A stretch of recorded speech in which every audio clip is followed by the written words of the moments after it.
ఉన్న బంగారాన్ని విడిపించి ఆ రోజు ఆన్లైన్ రేటుకే మేము కొంటాం. Sharma gold company.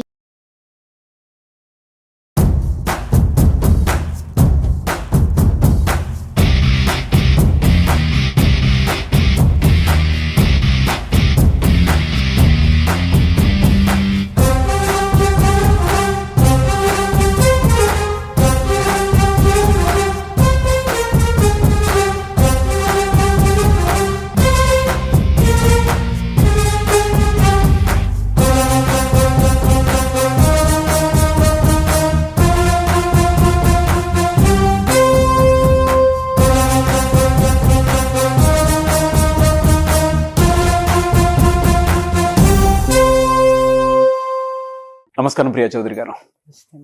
ఇళ్లల్లో ఉండేటువంటి విషయమే, చిన్నప్పుడు అన్నదమ్ములు కానీ అన్న చెల్లెలు కానీ చాలా బాగుంటారని, స్వార్థం కూడా ఉంటుంది వాళ్ళకి. చిన్నప్పుడు మా అన్నను ఏమనంటే నేను ఊరుకుంటానా అని గొడవకి వెళ్ళిపోతారు.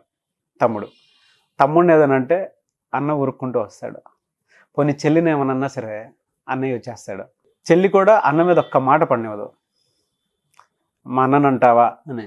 ఆడపిల్ల అయితే కొట్టడానికి వెళ్ళిపోతారు, మా అన్నను అంటావా అని. అంటే అంత ప్యూర్ బాండింగ్ లవ్ ఉంటుంది చిన్నప్పుడు. కానీ పెద్ద అయ్యే కొద్ది ఏంటంటే రాను రాను తగ్గిపోతుంది. అదే తల్లిదండ్రులు ఉన్నంత కాలం పిల్లలు ప్రేమగానే ఉంటారు. ఎప్పుడైతే తల్లిదండ్రుల కాలం చెల్లిపోయి వెళ్ళిపోతారో దాని తర్వాతే స్టార్ట్ అవుతుంది.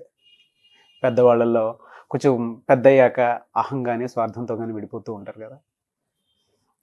అటువంటి వాళ్ళు వీడియో చూసిన తర్వాత ఒక్కసారైనా సరే అవును కదా, ఇది నిజం కదా, మేము కలిసి ఉంటే బాగుంటుంది అనే ఫీల్ అవ్వాలని, దానికి ఏం చెప్తారు మీరు ఫస్ట్ అన్నారు కదా చిన్నప్పుడు చాలా బాగుంటారు, పెద్ద అయిన తర్వాతే భేదాభిప్రాయాలు వస్తూ ఉంటాయని. చిన్నప్పుడు ఉండేటటువంటి మనస్తత్వము ఎలాంటిది అని అంటే దేవుడికి దగ్గరగా ఉంటుంది. దేవుడి మనస్తత్వం ఎంతంటే వాళ్ళలో కల్మషం ఉండదు, కల్లాకపటం ఉండదు, అందరు బాగుండాలి, అంతా బాగుండాలి, మనది అనేటటువంటి ఆలోచనతో వాళ్ళు ముందుకెళ్తూ ఉంటారు. ఏజ్ పెరిగే కొద్దీ నాగరాజు గారు ఒక్కొక్కళ్ళకి స్వార్థం అనేది పెరుగుతూ ఉంటుంది. నాకే కావాలి, నేనే ఉండాలి, నేనే చేయాలి, ఇది నాదే అనేటటువంటి భావనలు కూడా వాళ్ళల్లో క్రమక్రమంగా వస్తాయి. కారణం ఏంటంటే వాళ్ళు సొసైటీలో, సమాజంలో ఉంటారు. సమాజంలో వివిధ రకాలైనటువంటి వ్యక్తుల మధ్య పెరుగుతారు. వివిధ రకాలైనటువంటి జీవన శైలిని వాళ్ళు చూస్తూ ఉంటారు. ఇక్కడ ఏమవుతుంది అనంటే కొంతమంది చూడండి, చిన్నప్పుడు ఎలాంటి మనస్తత్వంతో ఉంటారో, ఎంత మమేకమై ఉంటారో వాళ్ళు చివరి వరకు కూడా అదే క్యారీ చేస్తారు. అవును. కొంతమంది చూడండి చిన్నప్పుడు చాలా ప్రేమగా ఉంటారు, తర్వాత ప్రేమ తగ్గిపోతుంది, వాళ్ళ జీవితం కోసం వాళ్ళు వెళ్ళిపోతారు. అంత వాళ్ళకి ఆ బాండింగ్ అనేది ఉండదు. కొంతమంది ఏం చేస్తారు అనంటే చిన్నప్పటి నుంచి బాగోనాళ్ళు కూడా ఒకానొక స్టేజ్లో రియలైజ్ అయ్యి మళ్ళీ బాగుండడానికి ప్రయత్నిస్తారు. ఇవన్నీ కూడా, ఈ చేంజెస్ అన్నీ కూడా మన జీవితంలో ఎందుకు వస్తాయి అనంటే మన చుట్టూ ఉన్నటువంటి సమాజం మనకు బోళ్ళని నేర్పిస్తూ ఉంటుంది. ఆ నేర్చుకునేది ఏ విధంగా నేర్చుకుంటున్నాము. ఒకటి గుర్తుపెట్టుకోవాల్సింది ఏంటి అనంటే, ఒక ఇంట్లో ఒక గర్భంలో పుట్టినటువంటి మనతో పుట్టిన వాళ్ళు మనకి శత్రువులైతే నీకు ఏ సంబంధము లేనటువంటి వాళ్ళు నీకు మిత్రులు ఎలా అయ్యారు? అది ఒక క్వశ్చన్ వేసుకోవాలండి ఫస్ట్. అవునండి. ఒకే గర్భంలో పుడతారు ఇద్దరు కలిసి. ఒక గర్భంలో పుట్టి ఒక ఇంట్లో తిని అదే తిండి తిని అదే తల్లిదండ్రులు పెంపకం రెండు ఒకేలా ఉంటాయి. అదే పెంపకంలో అదే వాతావరణం మధ్య పుట్టినటువంటి మీరు ఒకటి కాలేనటువంటి వాళ్ళు, మీలో ప్రేమ అనేటటువంటి లేనటువంటి వాళ్ళు, సమాజములో మీరు దాన్ని ఎక్కడ వెతుక్కున్నారు? ఒకటి, ఇప్పుడు నీ తమ్ముడే నీకు తప్పు అని నువ్వు వేలెత్తి చూపించినప్పుడు, లేదా నీ అన్న నీకు తప్పు అని వేలెత్తి చూపించినప్పుడు, లేదా నీ అక్క చెల్లెళ్ళు తప్పు అని నువ్వు క్వశ్చన్ చేసేటప్పుడు, అరే అసలు నేను ఎక్కడి నుంచి వచ్చాను, తనేంటి, నేనేంటి, అసలు మేము ఎలా పెరిగాము, ఎలా ఉన్నాము అనేటటువంటి జ్ఞానాన్ని వీళ్ళు రాను గాలికి వదిలేస్తూ ఉంటారనమాట. ఏంటంటే వాళ్ళ చుట్టుపక్కల ఉన్నది మాత్రమే శాశ్వతం అనుకుంటారు, కానీ వాళ్ళ మూలాలు ఎక్కడ అనేది మర్చిపోవటం అనేది ఇక్కడ వచ్చిన పెద్ద ఇది. వీళ్ళ మీద ప్రభావం ఏంటంటే సమాజం ఒకటి ప్రభావితం చూపిస్తుంది. తర్వాత వీళ్ళ లైఫ్ పార్ట్నర్స్ వస్తారు. అది వాళ్ళ చూడండి, కొంతమంది పిల్లలు ప్రేమ వ్యవహారానికి వచ్చేసరికి విడిపోతారు. అంటే ప్రేమించడం ఒకళ్ళకి ఇష్టం ఉండదు, ఒకళ్ళకి ఇష్టం ఉంటుంది. అక్కడ విభేదాలు వస్తాయి. అన్నదమ్ములు కానీ అక్క చెల్లెలు కానీ అన్న చెల్లెళ్ళకి కానీ అక్కడ వస్తాయి. లేదు, ఎవరిలో స్వార్థం పెరిగినా రెండో వాళ్ళకి దూరం అయిపోతూ ఉంటారు. అలాంటి పరిస్థితులన్నీ కూడా వీళ్ళు సమాజం నుంచి తీసుకోవడం ఉంటుంది. అయితే మీరు అడగచ్చు, మేడం సమాజం నుంచి తీసుకుంటుందని అన్నారు, వీళ్ళ మైండ్ ఏమైంది అంటే వీళ్ళ బుద్ధి వీళ్ళకి పని అవునండి. చేయడం లేదా అనేసి మాట్లాడతారు. మీరు పని చెయ్యదు సార్. ఎందుకు అనంటే మనం బుద్ధి అనేటటువంటి దాన్ని సమాధి చేసేసి మనసు అనేటటువంటి దాన్ని ఇక్కడ చుట్టి నా మనసు నా మనసు నా మనసు అంటాం, కానీ నా బుద్ధి ఏమైందిరా అని ఎప్పుడు అనం. మనం ఆ మనసునికి ఎక్కువ స్వేచ్ఛను ఇచ్చేస్తాం. చూడండి, మనసు ఎప్పుడు స్వేచ్ఛను కోరుకుంటుంది, మనసు స్వార్థాన్ని కోరుకుంటుంది, మనసు విశృంఖలత్వాన్ని కోరుకుంటుంది. దానికి ఎక్కడా కూడా బౌండరీస్ ఉండవు, కళ్ళాలు లేవు. కానీ మన బుద్ధి ఉంది చూసారా, అది పర్ఫెక్ట్గా ఉంటుంది. నీ శరీరానికి, నీ మనసుకి, నీ జీవనశైలికి ఏది కావాలో కొలతలు ఉంటాయి దానికి. కాబట్టి ఆ బుద్ధిని మనము సమాధి చేసేయడం అనేది మాత్రం జరుగుతుంది. ఒకటి నేను అడుగుతానండి, చాలామంది తెలుసుకోవాల్సినటువంటి విషయము, చాలామంది నేర్చుకోవాల్సినటువంటి విషయం ఏంటి అని అంటే, సమాజంలో ఇవాళ మొన్న మీకు పరిచయం అయినటువంటి వాళ్ళు మీకు అంత గొప్ప వ్యక్తులుగా కనపడి వాళ్ళ కోసం పరుగులు పెట్టి వాళ్ళ కోసం చాకరీలు సేవలు చేసేటటువంటి మీరు, రేపొద్దున వాళ్ళు మీ కడదాకా ఎవడొస్తాడో గుర్తుపెట్టుకోండి. మీరు పోయారు అని విన్న తర్వాత ఎంత శత్రువులైన మనస్సులో బాధ, కన్నీటి చుక్క నీ తోబుట్టిన వాళ్ళ నుంచే వస్తుంది. డెఫినెట్గా వస్తుంది. నేను చాలా సందర్భాల్లో చూశానండి, అన్నదమ్ములు కొట్టుకొని పడక ఆస్తుల దగ్గర ఏదో ఒక విధంగా సంవత్సరాలు 30-40 ఏళ్ళు మాట్లాడుకోనటువంటి అన్నదమ్ములు, అన్న చనిపోయాడు అనగానే తమ్ముడికి ఒక విధంగా చెప్పాలంటే ఎక్కువ స్వార్థపరుడు తమ్ముడు. భరించలేక అన్న వెళ్ళిపోయాడు.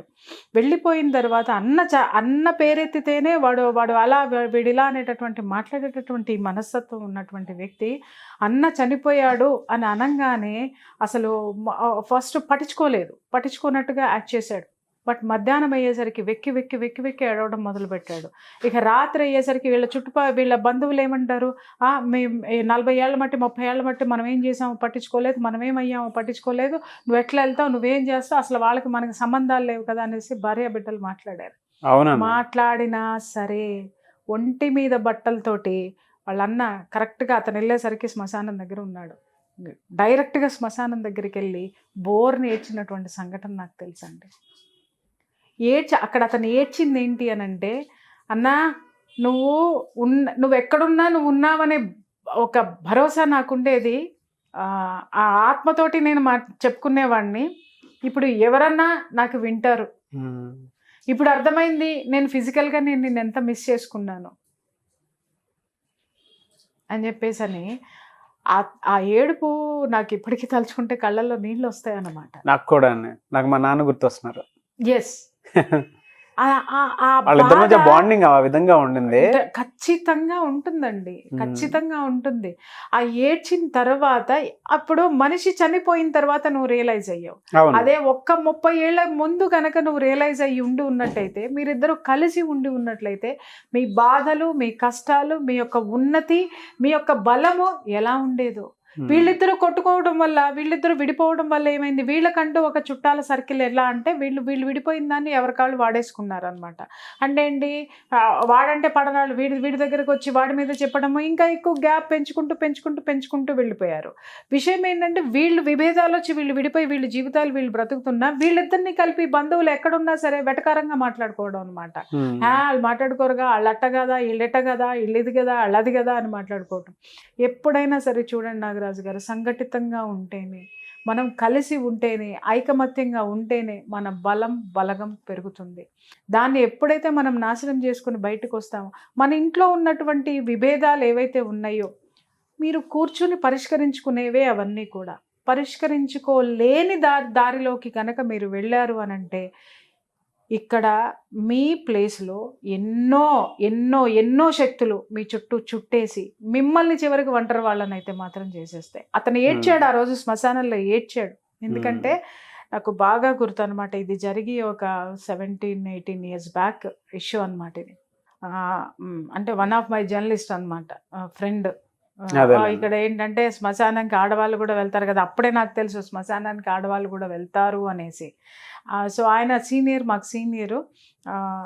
అందరం వెళ్ళాము, మిత్రులు అందరం కలిసి వెళ్ళిన తర్వాత అప్పుడు అతను వచ్చి ఏడ్చిన ఏడుపుకి ఆ తర్వాత ఏం జరిగింది అంటే వాళ్ళ కుటుంబ సభ్యులు చెప్పటం అనేది జరిగింది. ఇక్కడ ఆ సంఘటన, అతను మాట్లాడే మాటలు ఏంటి అనంటే, అన్న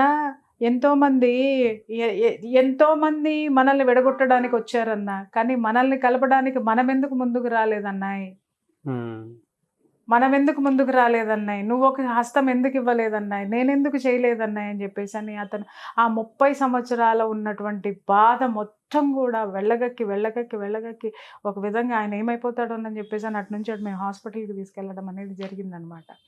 తర్వాత ఇంకా అతను ఆ సంఘటన తర్వాత వాళ్ళ వదినకి వాళ్ళ పిల్లలకి అతను సారీ చెప్పి కలిసి ఉందామని చెప్పేసి వాళ్ళ ఇంట్లో వ్యక్తులను కూడా సర్ది చెప్పి ఆయన ఏంటి, ఆయనకు కావాల్సింది ఏంటి.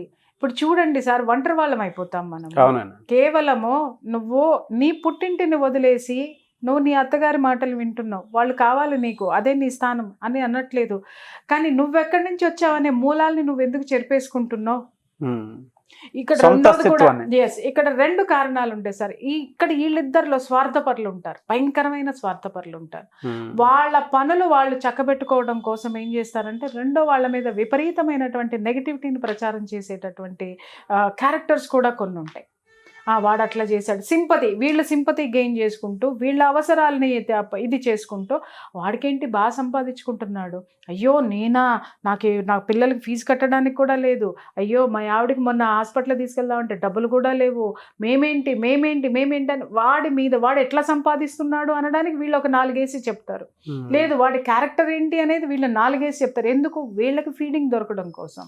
సరే వీళ్ళు చేస్తారు, బాగుపడ. పాప వాడేం చేస్తాడు, వాళ్ళు ఈ చుట్టాలందరిలో వాడు వెధవైపోయి వాడిని ఎంత ఒంటరిని చేసేస్తారు అనంటే చివరికి వాడు చనిపోయిన తర్వాత వాడి ఒక శవయాత్ర కూడా ఒంటరిగానే జరుగుతుందండి. అవునండి. అవి చాలా చాలా బాధేస్తాయి. ఎందుకనంటే ఇంకొకటి, ఒంటరిగా జరుగుతుందంటే ఎలా అని చెప్తున్నానంటే ఎవరు రారని కాదు, అందరూ వస్తారు. కానీ వచ్చిన తర్వాత అతను ఎలాంటి వాడు అనేదే మాట్లాడుకుంటారు, మంచితనం అనేది అక్కడ మాట్లాడరు. అట్లా చేసుకున్నాడు, తమ్ముడు ఉంటే పోయేది కదా, ఇప్పుడు చూడు ఎవరు లేకుండా చేసుకున్నాడు, అయ్యో అట్లా చేశాడు, ఇట్లా చేశాడు, అట్లా ఇది అదే అని చెప్పేసి అని ఈ చెప్పుడు మాటలు ఎవరైతే చెప్పి పెట్టి ఉంటారో ఆ చెప్పుడు మాటల్ని అల్లుకుంటూ ఉంటే సార్ ఆ ఆత్మ ఏడుస్తుంది సార్. అప్పుడు నేనిది అని చెప్పుకోవడానికి ఆ ఆత్మ మాట ఎవరికి వినపడదు. ప్రతి ఒక్కళ్ళం కూడా నిద్రలో అలాగే ఏడుస్తాం. నన్ను నమ్మండి, నన్ను వినండి, మనం కలిసి ఉందాం, మనం బాగుందాం.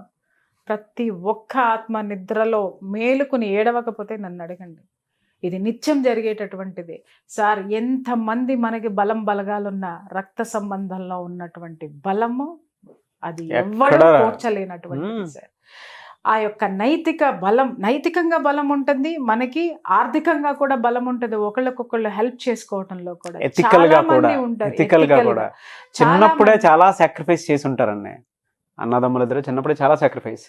బయటోడు ఎవడన్నా వచ్చాడు అని అంటే వాడి మీదకి వెళ్ళిపోతారు తప్ప మా అన్నని అంటావా, మా తమ్ముడిని అంటావా అని ఎథికల్ గా కూడా అంత క్లారిటీ ఉంటుంది. ఇంకొకటి కూడా చెప్తాను సార్, ఇంకొక సంఘటన కూడా నాకు బాగా కలిసి వేసిన సంఘటన ఇంకొకటి ఏంటంటే, 2 అన్నదమ్ములు విడిపోయి దాదాపు అంటే వాళ్ళు పెళ్ళిళ్ళు అయిన తర్వాత భార్యల వల్ల విడిపోయారు.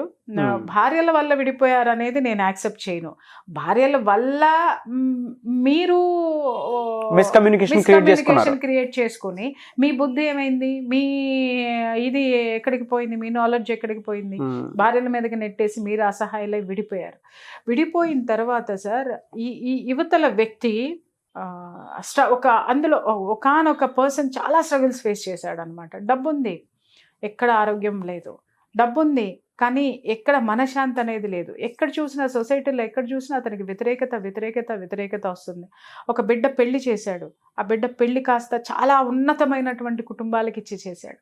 ఉన్నతమైనటువంటి కుటుంబానికి ఇచ్చి చేసిన తర్వాత వాళ్ళు ఏం చేశారు, అక్కడ ఏదో జరిగింది, పాప అమ్మాయి డివోర్స్ వరకు వెళ్ళి ఆ గొడవలే ఇంటికి వచ్చారు. ఎక్కడ చూసినా మనశ్శాంతి లేదు సార్. ఇతని చుట్టూ పెద్ద సర్కిల్ ఉంది. ఎవరి దగ్గరికి వెళ్ళినా కూడా ఏం మాట్లాడతారంటే ఇవాళ రేపు అంతే కానీ విడాకులు ఇచ్చేసేయి అని ఒకళ్ళు చెప్పడం, ఇంకొకళ్ళేమో ఏముంది ప్రపంచమంతా ఇట్లనే ఉందిరా ఏం చేస్తామని ఇంకో పెగ్గు మందు ఎక్కువ తాగు అని చెప్పడము, ఇవి దొరుకుతున్నాయి. కానీ అతనికి ఎలాంటి మనసుకి ఎలాంటి ఇది దొరకకపోతే ఒకసారి ఇట్లాగే నా ఆధ్యాత్మిక గురువు దగ్గరికి వచ్చేది ఆయన. ఇట్లా బాబా ఇట్లా నాకు అసలు ఎట్లానో నాకు మనశ్శాంతి లేదు, ప్రశాంతత లేదు, అన్నీ ఉన్నాయి కానీ నాకంటూ ఎవరు లేరు బాబా, భగవంతుడు తప్ప అని చెప్పేసానంటే ఆయన కొంచెంసేపు అలా కళ్ళు మూసుకొని తర్వాత ఒకటే మాట అన్నారు ఆయన, అసలు నీ బంధాన్ని ఎక్కడో వదిలేసి లేని బంధాలని నువ్వు లేవు అని ఎందుకు అనుకుంటున్నావు? ఆల్రెడీ నీ బంధాన్ని వెనక్కి తెచ్చుకో, అన్నీ నీ వెనక వస్తాయి. ఈ సమాజం అంతా నా బిడ్డని ఇలా అంటున్నారు, వాళ్ళని ఇలా అంటున్నారు, నా బిడ్డను చూస్తూ నేను బ్రతకలేకపోతున్నాను, నేను ఒంటరివాడిని అయిపోయాను, నా భార్య కూడా నన్నే నిందిస్తుంది, నాకెవ్వరు లేరు బాబా అని చెప్పేసి ఆయన ఏడవడం మొదలుపెట్టారు. ఆయన ఒకటే మాట అన్నారు, నీ బంధం అక్కడ రెడీగా సిద్ధంగా నీ కోసం ఉంది, పో అని అంటే ఎవరు అని అంటే నీ అన్న దగ్గరికి పో అని చెప్పేసి అన్న. బాబా నేను ఎప్పుడో 25 ఏళ్ల కిందట తెగిపోయినటువంటి బంధము, మళ్ళీ ఎట్లా వెళ్తాను, నేను వెళ్ళినా కూడా అసలు ఎవరు నన్ను యాక్సెప్ట్ చేయరు అని అంటే, ముందు నువ్వు వెళ్ళావా? వెళ్ళలేదు. వెళ్ళు, తిరస్కరణే వస్తుంది, అయినా సరే నీ ప్రయత్నం నువ్వు చెయ్యి, ఆ తర్వాత ఏం జరుగుతుందో చూడు అని చెప్పేసి అని పంపించారు. పంపించిన తర్వాత మళ్ళీ నాకు కొంచెం క్యూరియాసిటీలు ఎక్కువ కదా ఇలాంటి వాటిలో. కొంచెం ఆయన ఇంకొక విషయం ఏంటంటే he is a police officer. So నాకు నా ప్రొఫెషన్ దృష్ట్యా కూడా నాకు వాళ్ళతోటి కొంచెం పరిచయం ఉంది. పరిచయం ఉన్న తర్వాత వాళ్ళ మిసెస్ వాళ్ళందరితోటి ఉందన్నమాట. వాళ్ళు కూడా వస్తారు అక్కడికి. ఆమెను అడిగాను అనమాట, మేడం అదేంటి నేను మళ్ళీ కాల్ చేస్తాను మీకు, నాకు ఏం జరిగిందో చెప్పండి అని చెప్పేసాను. ఆవిడ నవ్వేశారు, ఏం జరుగుతుందమ్మా, ఏం జరగదు, వాళ్ళు రానివ్వరు, ఈయన ఊకే మా వాళ్ళు అనుకుంటున్నారు కానీ ఎందుకు రానివ్వరు, మా తోడుకోళ్ళు అట్లాగా ఆవిడ ఇట్లాగా ఈవిడ ఒక 10-15 లిస్టు చదివింది. 1 వీక్ తర్వాత వచ్చారు ఆయన. 1 వీక్ తర్వాత వచ్చి ఏం జరిగింది అని అడిగారు. బాబా వెళ్ళాను బాబా, కానీ చాలా గొడవ అయింది, నన్ను నానా మాటలని పంపించారు అని అంటే, ఎవరన్నారు అని అంటే, మా వదిన అంది, పిల్లలు అన్నారు. మీ అన్న అంటే ఏమనలేదు బాబా, ఒక్క మాట కూడా అనలేదు, సైలెంట్గా కూర్చున్నాడు, నా మనసు బాధేసింది అని అంటే, అప్పుడు ఆయన అన్నారు, అన్నదెవరు, నీ వాళ్ళు కాదు, ఆయన సైలెంట్గా ఉన్నాడు అంటే అర్థం ఏంటంటే నువ్వెంత బాధపడుతున్నావో అతనిలో కూడా అంతే బాధ ఉంది, మళ్ళీ పో అని చెప్పి మళ్ళీ పంపించి అట్లా 2-3 సార్లు పంపించిన తర్వాత 4వసారి ఆయన ఎమ్మడి పెట్టుకొని వచ్చారు. వచ్చి బాబా ఆయన పాదాల మీద పడిపోయి అసలు విపరీతంగా ఏడ్చేశారు అన్నమాట.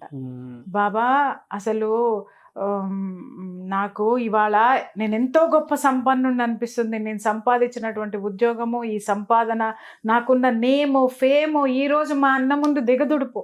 ఇవాళ నాకు ఎన్నో 1000 ఏనుగుల బలం వచ్చింది. ఇంకొకటి, మా అన్న మా ఇంటికి రాగానే చేసిన మొట్టమొదటి పని ఏంటి అని అంటే, కూతురు అత్తమామ ఇంటికి నడువురా, ఏం మాట్లాడతారు, ఏం చేస్తారో చేద్దామని ఫస్ట్ ఆయన ఇంటికి కూడా రాలేదు.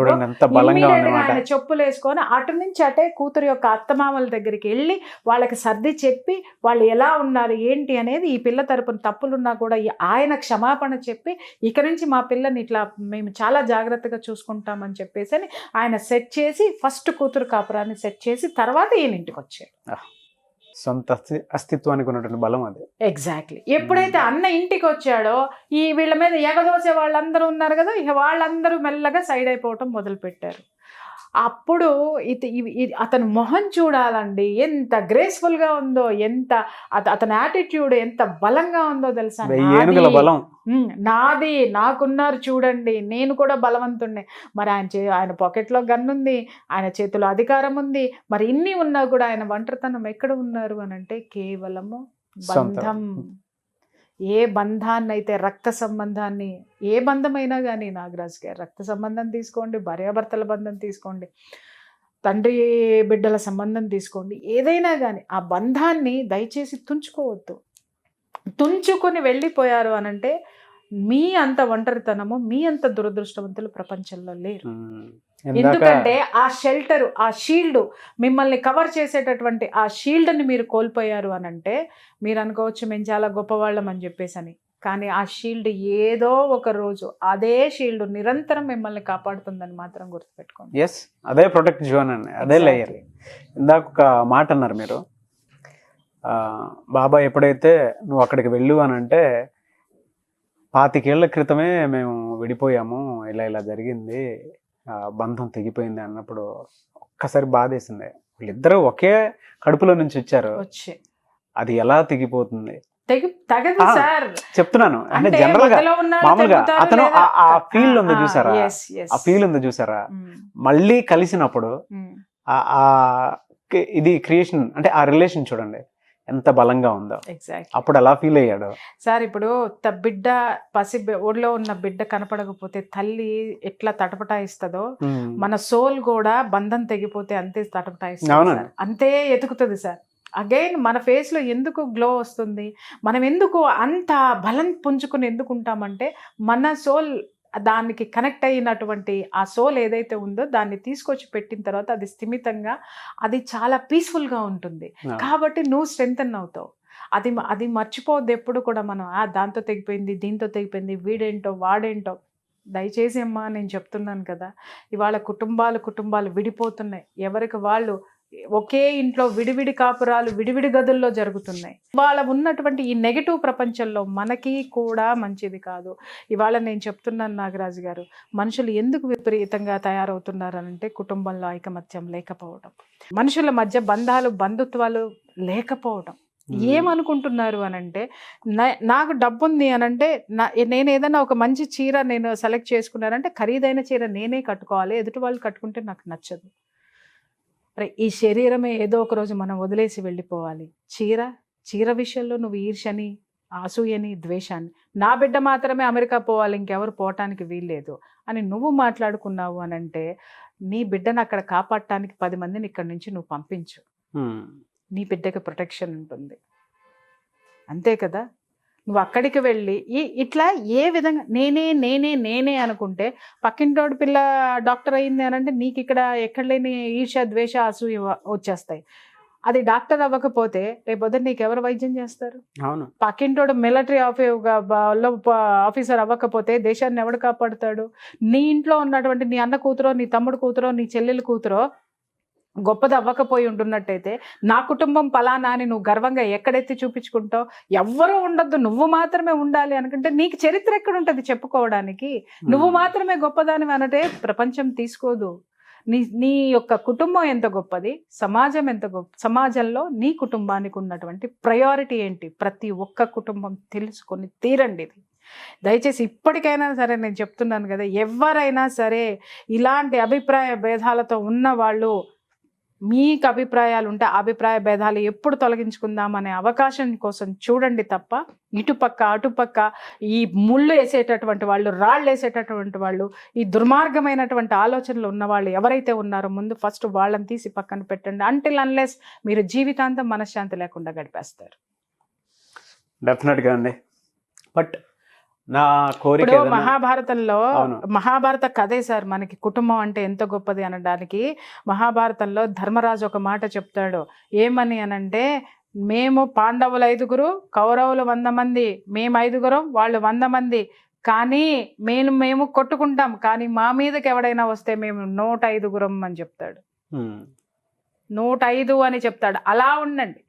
మీరు కొట్టుకున్నా మీ మీదకి ఎవడైనా వస్తే మీరు కలిసిపోయి ఒక కుటుంబం అనేటటువంటిది, ఆ బంధాన్ని, బంధుత్వాన్ని, మీ ప్రొటెక్షన్ని మీరు ఎగ్జిబిట్ చేయండి తప్ప ఎవడో కోసం ఎవడో ఏదో అన్నాడని నీ కుటుంబాన్ని నువ్వు రోడ్డు పాలు చేసుకుని అవమానం పాలు చేసుకుంటే అది ఎంతవరకు కరెక్ట్?